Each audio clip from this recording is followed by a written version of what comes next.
Welcome back to my channel. I'm so glad you stopped by today because today we are going to be doing a monster from Monster Hunter. It's been a while since we did one. I think the last time was Nergigante. It was a two-part series because there was just so much involved in making him. But today we are going to be making Dodogama. Anyways, let's get started.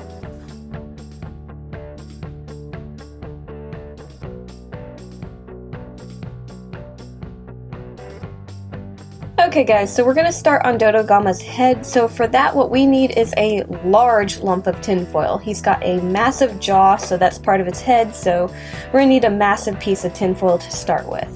And doing this will help us make the head kind of lighter. If we want, we can remove the tinfoil afterwards and basically make a hollow head. So since this head is probably still going to be a little bit heavy, what I'm going to do is I'm going to glue my tinfoil to my glass container, and then I'm going to take some clay, I'm going to roll out a nice sheet of it, and we're going to drape this over our lump of tinfoil. Then I'm going to make sure to kind of blend it in, clean up the edges, and just kind of get rid of the lumps.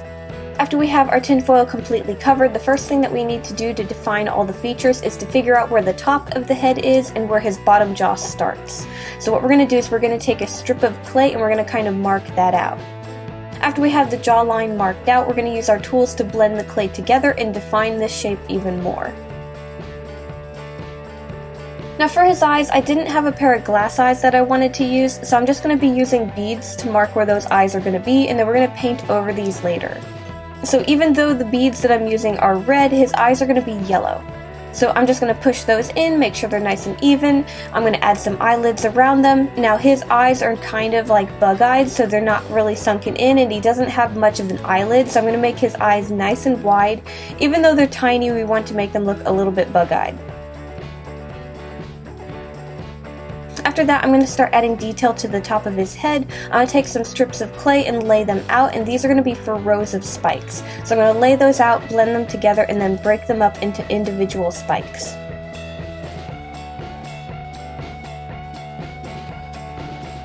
After those are in place, I'm going to start adding some texture to the spikes and the portion of the top of the head.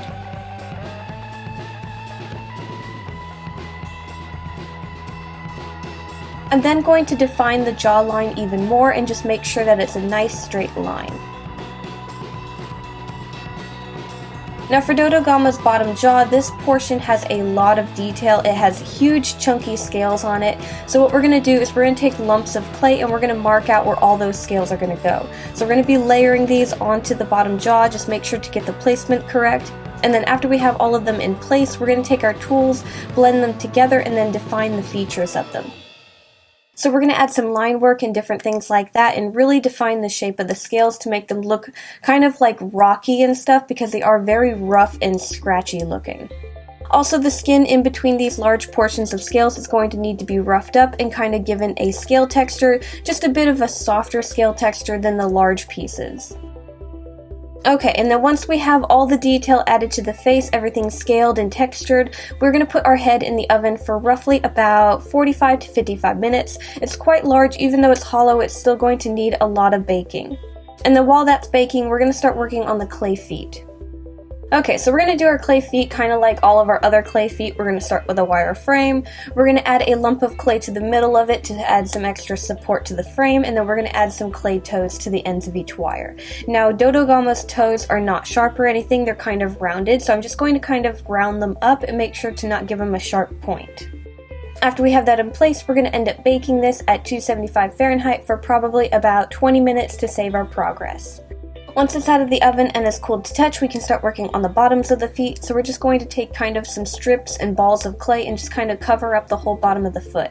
Now normally when I make my clay legs, I normally show you guys the making of the front legs and the back legs because there is some kind of difference between them, but Dodogama's feet are very similar, so I'm just going to be showing you the making of one, and you're basically going to do the same thing to make all four of them. I figured this way it'd be a little bit more simple and you wouldn't have to follow along to me making the same foot twice. After we have the clay laid out for the bottoms of the feet, we're going to start cleaning everything up, kind of defining the shape of it and adding some wrinkles. Now remember, Dodogama has just chunky everything, so his toes are chunky, his belly's chunky, his head's huge, everything is just kind of round and bulbous on him, so we're going to be doing the same thing with his feet. So he's not getting these little tiny delicate lizard toes, he's getting some big chunky toes. Okay, so what we're going to do now is we're going to save our progress again and do another pre-bake. So we're just going to bake for another maybe 20 minutes at the 275 Fahrenheit. And then once it's out of the oven and is cooled again, we can start working on the tops of the feet and finishing everything up. So for the tops of the feet, I'm going to start off with some balls of clay and I'm going to start covering everything up. I'm going to start where the very top portion of the foot is, and then I'm going to start with the toes. And then we're just going to use our tools to blend this into the rest of the clay that already has been baked.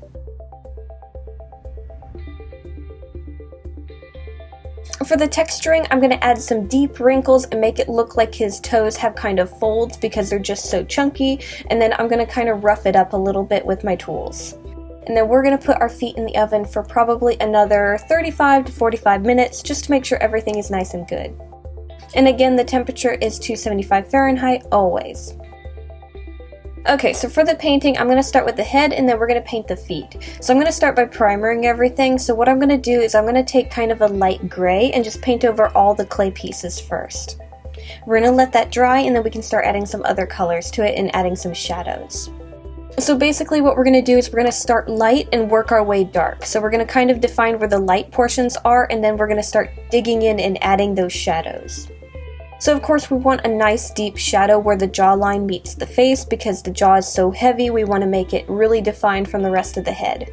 And then his jaw isn't that dark, but those big chunky scales are a lot darker than the rest of it. So what we're going to do is we're going to define those as well and just kind of go over those and darken them up.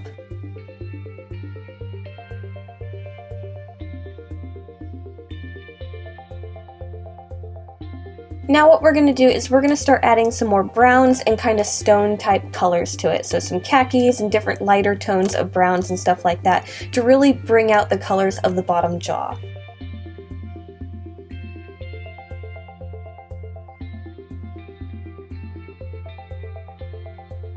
And then after we have those more natural colors laid out, we're going to start brightening up that blue. So we're going to focus more on the edges of the scales that are on his jaw and then the top of his head. After that, we're just going to define the features a bit more. We're going to darken up the scales and different spikes that we have on his face and just kind of mess around a little bit.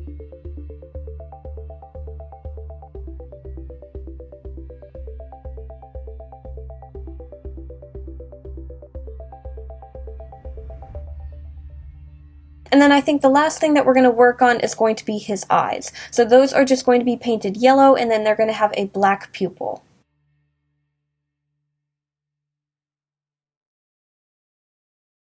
And I also felt like throwing in a little bit of a white highlight, so I just kind of highlighted a few things, and that's just basically what we're going to do for his face. Now we're going to move on to painting his feet.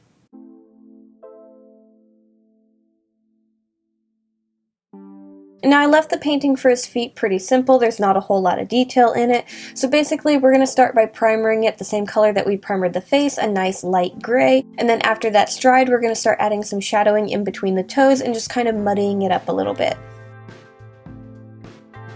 Now the bottoms of his feet, I'm not really going to mess with them too much. I might do a whitewash over them later, but I'm perfectly fine with how they look right now, so we're mainly going to focus on the tops of the feet. Now for the tops of the feet, I'm going to lighten them up with a khaki color. I'm just going to kind of lightly brush over the tops of the feet, and then I'm going to take a little bit of an orange and add a bit of a highlight to it. Now for painting the toes, I wasn't quite sure what color to use because some references from the game kind of looked like they were gray, and then I found models of him that had blue toenails for some reason, so I decided to kind of do a mix of both. So I'm going to start with kind of a metallic blue, and then I'm going to dust over it with a gray to lighten it up. And then while I was dusting over the toenails, I kind of went a little bit on the foot as well, just to have it blend together a little bit more. And that's basically all the painting that I'm going to do for the feet. I'm going to do it to all 4 of them. Once my paint is dried, I'm going to resin over them to help protect the paint. That's going to have to cure overnight. So while that's curing, I'm going to start on the sewing and getting all the fabric pieces ready to be put together. And then once the clay pieces have done curing, we can start putting all the pieces together. Now, I actually did a video where I drew out a few pattern pieces and this was part of it, so if you want to see how I actually drew this pattern, I'll leave a link down below so you can watch that. I also did the jerboa pattern and the T-Rex that I did the following week. I did all those patterns in that video and just kind of showed how everything went together. Okay, so the first pieces that we're going to work on are going to be for his belly and his sides. We're going to start with a plush kind of khaki color, and I'm going to try and make scaling going down this. So what I'm going to do is I'm going to take strips of felt, and we're going to actually sew these onto the fabric as they're layered on top of each other. So I'm going to be sewing, layering, just going all the way up the body.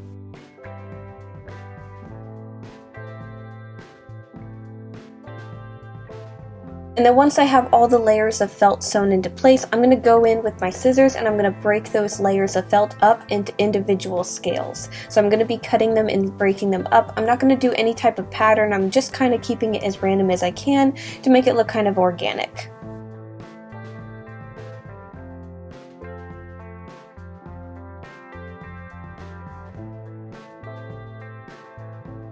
After I have the scales cut out and into place, I'm going to take the side pieces and I'm going to pin them to the sides of the belly, and we're going to sew down both of those, connecting the side pieces to both sides of the belly.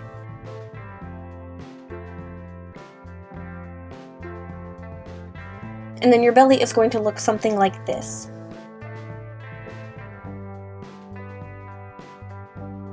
Now for some portions of his body, I'm going to be using a blue sequin fabric. I'm going to be sewing it onto the backing of another fabric because it's a little sheer. So I'm going to be using this for the back of him and for the top portions of his legs. So I've drawn out the shapes for all of those onto the gray fabric. I've pinned these two layers together. I'm going to follow all these lines with my sewing machine. After that, I can cut all of my pieces out and we can work on more sewing. Now what we're going to do is we're going to sew the legs. So I'm going to take the under portions of the legs. This is made out of the same fabric that we used on the belly. And then I'm going to take the top portion of the leg that we made out of the blue sequins and we're going to pin those together. I'm going to take my sewing machine and we're going to sew down just the fronts of these. We're going to leave the back open for later. We're going to do this to the front legs and the back legs. Okay, so we have all of our fabric pieces ready and our clay pieces are nice and cured, and we're going to start putting everything together on a wire frame. I made a very simple one. It's a little bit reinforced because his clay head is a little bit heavy and I didn't want it to be touching the ground. I want him to actually hold his head up, so some of the wires are doubled up here and there. So what we're going to do is we're going to take the belly and the side pieces that are sewn together and we're going to cut holes for the wires of the leg. So we're just going to cut those where we want the legs to be connected to the body, and then we're going to run this over the wire frame. After that, what we're going to do is we're going to take that massive head that we made earlier and we're going to glue it onto the wire for the neck. So make sure to fill the back of the head with tons of glue and then we're going to hold it until it dries. After that's dried onto the wire frame, we're going to take the fabric for the neck, the bottom portion, and we're going to glue that in place. Then we can take the back portion of the fabric and we can glue that to the top of the head. After we have the fabric pieces glued around the base of the head, we're going to let that dry a little bit, and then what we're going to do next is we're going to stuff and close this up. So we're going to have to sew down both sides of the body and stuff it as we go. After it's fully stuffed and closed up, it's going to look a little bit like this, and now what we need to do is we need to add the legs to the piece. So the first thing that we need to do to add the legs to the body is add the fabric. So we need to know where we're going to sew it. Now since our fabric is nice and short, I took a pen and just kind of sketched out where I want to connect the legs to, and I'm just going to follow these lines while I'm sewing. I'm going to do this sewing by hand. I'm going to do this to the front and back legs, and then after that what we're going to do is we're going to take our clay legs that we made earlier and we're going to add those to the wire frame. So the wires that are sticking out of the back of the clay legs, we're going to wrap those onto the wires for the legs. And we're just going to be using a 20 gauge for this, and we're going to wrap them nice and secure. Once we have those in place and they're nice and secure, we're going to take the fabric for the legs and glue them around the bases of the feet. We're going to let that dry a little bit, and then we just need to stuff and close up the back of all the legs.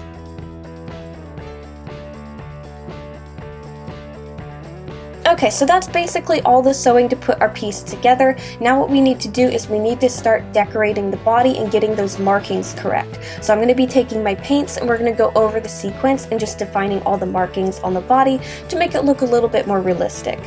So I'm going to start with the underbelly and I'm going to start muddying it up with some grays and darker colors and stuff like that, so it's not just this perfect khaki color, it's a little bit dingier. And then what I also need to do is I need to have the blue fade into the khaki. So what we're going to do where the blue meets the khaki, we're going to start lightening the blue up. So we're going to kind of paint a nice light blue that we can fade into the khaki, and then we can't really fade this into the blue, so we're going to take a darker blue and fade it into the lighter blue that we added. After that, I'm going to add some spots and stuff here and there to make it look a little bit more scaly. I know the sequins definitely help with that, but adding a little hint of different colors here and there does as well.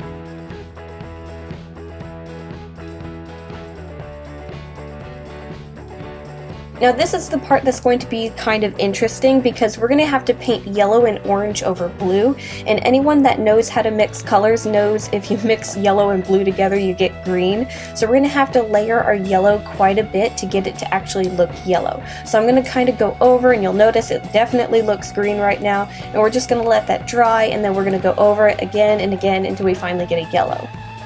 Now honestly, these paints work really well, so I only had to go over it about 2 or 3 times to get a really vibrant yellow.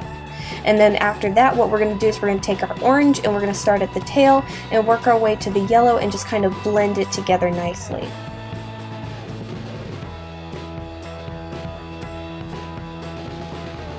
Now the last thing that I want to do to this piece is I want to add a little bit more of a 3-dimensional scaling to it.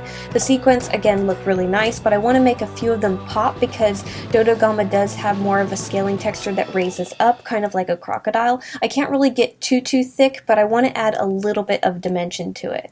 So what I'm going to do is I'm going to actually paint those on with a 3D paint that's made for fabric. So I'm going to go over and kind of mark it out. I'm going to use kind of browns and khakis and even a silver with it, just to kind of have those ones stand out a bit more.